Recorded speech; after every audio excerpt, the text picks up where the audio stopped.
Salam cerdas, Ibu, Bapak, saudara-saudara yang saya hormati.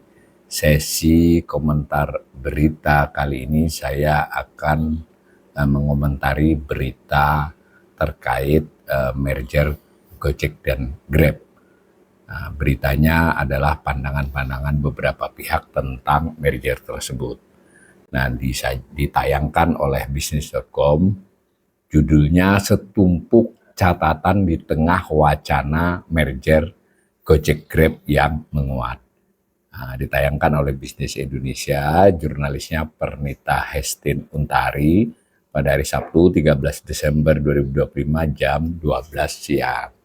Ini ada gambar ilustrasi para driver ojol.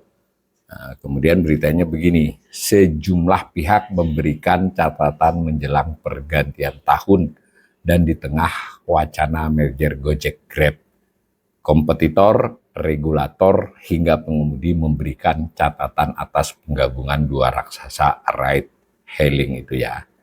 Jadi ini berita narasumbernya ya beberapa pihak tadi selain dari aplikatornya.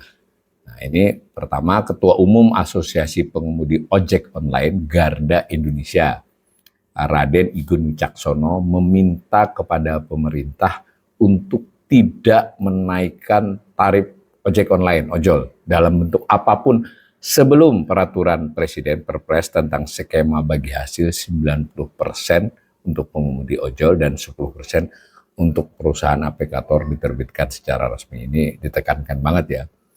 Jadi sekarang kan 20 ya, 20-80 secara aturan ya. Ini menurut ini jangan sampai naik tarif sebelum itu berubah. Jadi belum berubah malah dinaikin tarif kan. Nah, Garda juga meminta agar Perpres ojol mengatur kontribusi wajib perusahaan aplikator sebesar 1% sampai 2% kepada negara yang dialokasikan sebagai jaminan perlindungan sosial dan jaminan hari tua bagi pengemudi ojol. Ini menurut saya juga sesuatu yang wajar ya dikemukakan oleh pengemudi, oleh para driver ya, diwakili oleh Garda ini. Jadi maunya ada 1-2% dari tarif, ya maksudnya yang ongkos yang dibebankan kepada pengguna, itu 1%-2%-nya masuk ke sebagai jaminan perlindungan sosial. Tadi mereka nuntut yang sekarang 20% menjadi 10% ditambah ini. Nah, adapun pembahasan mengenai Perpres ojol tertutup. Nah, ini informasi dari Garda ini ya, mewakili ojol, mewakili driver ojol. Garda mengaku belum pernah dilibatkan dalam pembentukan Perpres, yang salah satu poinnya membahas mengenai merger Gojek Grab. Ini berita ini penting sekali buat kita semua ya, dan juga buat para driver ojol, karena ini kan hanya salah satu asosiasi ya. Jadi menurut info Garda ini ya tidak pernah dilibatkan. Jadi Perpres berarti belum pernah, seinformasi dia, meminta masukan kepada driver tentang Perpres. Di dalam Perpres itu ada kaitannya aturan tentang merger. Tentu tidak menyebut Gojek Grab mestinya ya, tapi aturan untuk bagaimana para aplikator itu diperbolehkan atau tidak diperbolehkan, dua hal itu ya. Kami belum mendapatkan informasi konkret kapan Perpres akan terbit dan apa isi dari Perpres tersebut, rancangannya. Jadi ini nggak pernah nih, hingga saat ini kami belum dilibatkan, kata Igun kepada Bisnis Sabtu 13 Desember 2025. Ini menurut saya info yang mesti diketahui oleh semua pihak ya. Kita salah satu kritik dari ekonom pun kepada pemerintah tidak hanya terkait ini, berbagai aturan, selevel undang-undang, selevel Perpres, bahkan selevel peraturan menteri, itu mestinya adalah sesuatu yang menyertakan stakeholder yang terkait, apalagi yang terkait langsung ya. Bahkan sebenarnya para pakar pun wajar dilibatkan untuk banyak hal ya, untuk mendapat masukan. Ini malah yang betul-betul terkait langsung dengan topik Perpres mengenai ojol. Ini driver ojolnya belum dilibatkan menurut Igun ya. Igun meminta kepada Presiden Prabowo Subianto untuk melibatkan organisasi pengemudi berbadan hukum yang mewakili keterwakilan di provinsi-provinsi dalam penyusunan kebijakan. Dia juga meminta pemerintah dan perusahaan aplikator agar menghentikan segala bentuk kebijakan tarif yang tidak berpihak pada pengemudi dan konsumen. Nah, ini bagus nih Gun. Dia juga paham nih Gun mewakili asosiasi dia bahwa maksud dia ya tarif tidak berpihak pada pengemudi maupun konsumen. Jadi konsumen, pengemudi, aplikator ya. Nah, ini menurut saya wajar nih permintaan, harusnya melibatkan kan. Nah, sumber lain. Nah, ternyata tadi saya keliru, ternyata ada juga pihak aplikator yang dimintai pandangannya oleh jurnalis ini, yaitu Direktur Deployment Maxim Indonesia Dirhamsyah. Jadi Maxim adalah di luar Grab, GoTo ada aplikator namanya Maxim ya, mengatakan telah mendengar mencuatnya isu merger Gojek dan Grab ya, dan potensi monopoli dari aksi itu beberapa waktu lalu. Tapi kan tetap saya yakin sih dari sisi pemerintah ini menurut Dirhamsyah ya, bakal memberikan solusi sebaik-baiknya sih terkait itu, kata Dirhamsyah. Ya artinya kan Maxim melihat ya yakinlah dia pemerintah tetap akan memperhatikan aturan tentang monopoli atau persaingan usaha yang tidak sehat. Dia menuturkan bahwa hingga kini Maxim belum menerima informasi resmi mengenai perkembangan rencana penggabungan usaha kedua perusahaan layanan on demand tersebut ya. Tentu saja ya, karena dia kompetitor ya. Saya kira ini pernyataan yang benar dengan sendirinya. Artinya ya kan nggak ada kewajiban untuk memberitahu pesaingnya kan. Terkait mitigasi risiko, ini masih dari Maxim. Dia menambahkan bahwa Maxim siap berkoordinasi dengan pihak terkait apabila isu merger itu benar-benar masuk ke tahap formal. Tapi tetap selagi belum maksudnya sebelum merger, selagi Pak Sirwisi dibilang kan masih belum bakal bertindak. Jadi Maxim belum melakukan reaksi apapun karena belum jelas.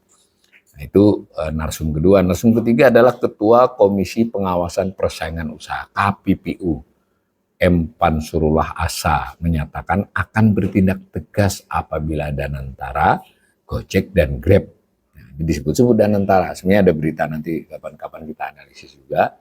Tidak melibatkan KPPU dalam proses merger tersebut. Jadi, nah KPPU akan membatalkan merger tersebut jika tidak sesuai dengan persyaratan yang saya ingat.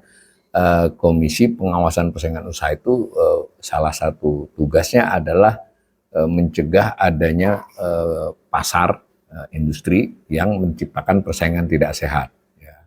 Jadi monopoli, oligopoli tidak selalu berarti tidak sehat, tapi monopoli, oligopoli yang tidak sehat itu dipastikan akan ditindak oleh KPPU. Jadi dia akan membatalkan, dan itu bisa ya, KPPU bisa memberikan pendapat dan itu harus diperhatikan, harus dijadikan alasan hukum karena itu wewenang dia.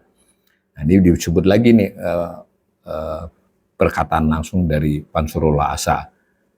Grab, GoTo dan Danantara tanpa melibatkan KPPU membuat merger akan jadi problem. KPPU akan tegas menggunakan analisis yang dapat dipertanggungjawabkan.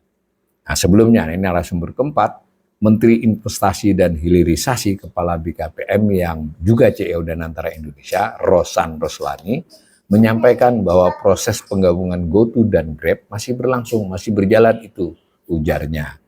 Nah, Danantara menegaskan bahwa keterlibatannya mengikuti arahan pemerintah dalam rencana merger tersebut. Pemerintah disebut memberikan masukan terkait keberlanjutan ekosistem digital nasional. Badan investasi itu juga memastikan bahwa fokus utamanya pada hubungan bisnis to bisnis antara GoTo dan Grab serta terus memantau dinamika proses tersebut. Nah, ini kanal ini berkali-kali dalam hal ini memberikan catatannya karena kita sudah pernah mengalami ketika Gojek dengan Tokopedia merger, Telkom ikut, waktu itu belum ada Danantara, dan hingga ke saat ini salah satu yang belum diselesaikan adalah bahwa pada waktu itu ada fraud, ada penyalahgunaan atau segala macam. Ini masih debat terus ya, karena sejauh ini Telkom dirugikan meskipun belum direalisasi. Nah, ini kalau belum itu selesai, ini diulangi lagi, kita akan bagaimana cara mencikapinya. Dan lagi pula Danantara dengan seabrek beban harapan, mengapa mesti ini yang dia mulai kan, seperti itulah. Nah, judulnya berikutnya tentang nasib Maxim CS, maksudnya kompetitor Grab dan Gojek ya. ekonom digital, ini narasumber lain lagi dari ekonom, dari Celios, ini Nailul Huda mengatakan dengan pasar yang didominasi oleh satu entitas bisnis tertentu akan menjadi pukulan bagi kompetitor perusahaan merger Gojek dan Grab. Kompetitor membutuhkan modal besar untuk bersaing dengan perusahaan merger. Apabila tidak bisa bersaing secara harga dan promo, ia meyakini Maxim akan kabur juga dari Indonesia. Makanya memang persaingan usaha yang sehat tanpa dominasi satu dua pihak itu penting. Kecuali mungkin menurut dia Shopee Food mungkin bisa bertahan karena punya dana besar juga. Jadi ini si Nailul ini udah ini menekankan bahwa ini bisnis makin sangat padat modal ya. Jadi yang modalnya isunya modal besar juga Maxim, tapi ya nggak sebesar kalau ini merger. Mungkin Shopee masih. Nah, lalu ada lagi pendapat lain yang berbeda dari Ketua Umum Indonesia Digital Empowering Community ya. Ini M. Tesar itu mengatakan Maxim dan lain-lain di luar Grab Gojek masih berpeluang bertahan di Indonesia. Menurut dia meyakini ada ruang yang tidak dimiliki perusahaan merger yang dapat dioptimalkan oleh Maxim ataupun Shopee Food.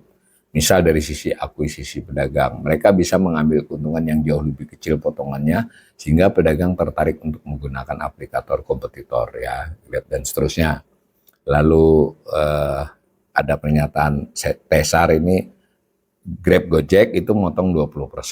Nah, sementara Shopee Maxim bisa yang lebih rendah dari itu. Nah, ini kita pemirsa saya persilakan untuk mengecek di lapangan dan melakukan pengamatan atas pengalamannya. Nanti kita dalam kajian kita akan coba gali dari data-data yang lebih menyeluruh ya.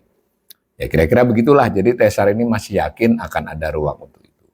Bagaimanapun saya tutup komentar saya, kita tidak bisa melihat persoalan merger GoTo dan Grab ini hanya semata-mata aksi korporasi karena dia sudah terlanjur bisnis ini menyangkut jutaan driver ojol, kemudian menyangkut lebih banyak lagi mitra ya UMKM, kemudian dan yang lebih penting berpuluh kali lipat user pengguna konsumen. Nah, pemerintah tentu harus melindungi semua pihak tersebut tanpa membuat aplikator kemudian tidak bisa mengembangkan bisnisnya karena bisnis ini terus berkembang di masa-masa mendatang. Mudah-mudahan pemerintah bisa mengambil langkah yang bijak meskipun dari informasi berita ini kok pemerintah kurang memperhatikan beberapa pihak dan yang salah satu pihak yang paling penting adalah driver ojol.